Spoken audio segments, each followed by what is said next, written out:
kecil-kecil cabai rawit. Rasanya peribahasa ini tidaklah terlalu berlebihan jika dikaitkan dengan kelompok kecil. Kelompok kecil yang anggotanya sedikit ternyata dapat membawa perubahan yang besar dan berarti.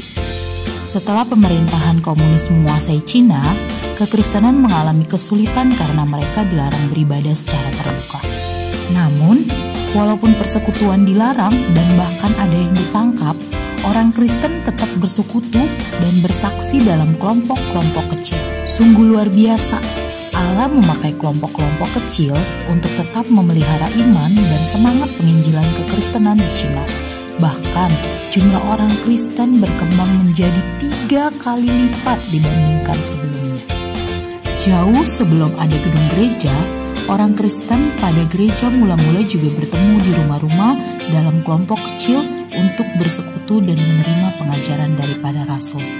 Dalam pelayanannya, Tuhan Yesus fokus melatih sekelompok kecil orang.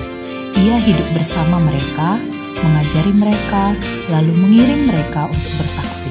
Allah merancang persekutuan atau gereja menjadi pusat di mana orang Kristen menerima pembaharuan dan pengajaran untuk diutus ke dalam dunia membawa perubahan.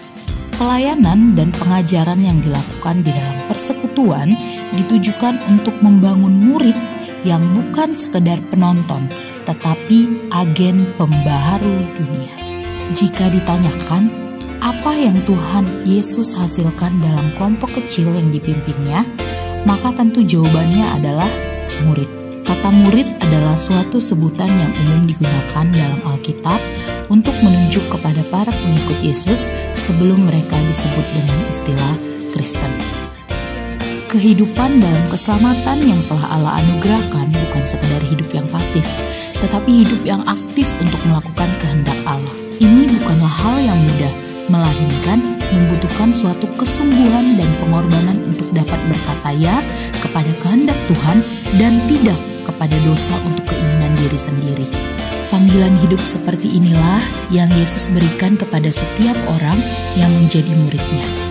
Murid adalah seorang yang mau terus belajar, bukan hanya tahu tentang pengajaran Kristen, tetapi juga melakukan apa yang dia ketahui. Kelompok kecil sudah terbukti baik dan efektif untuk pemuridan.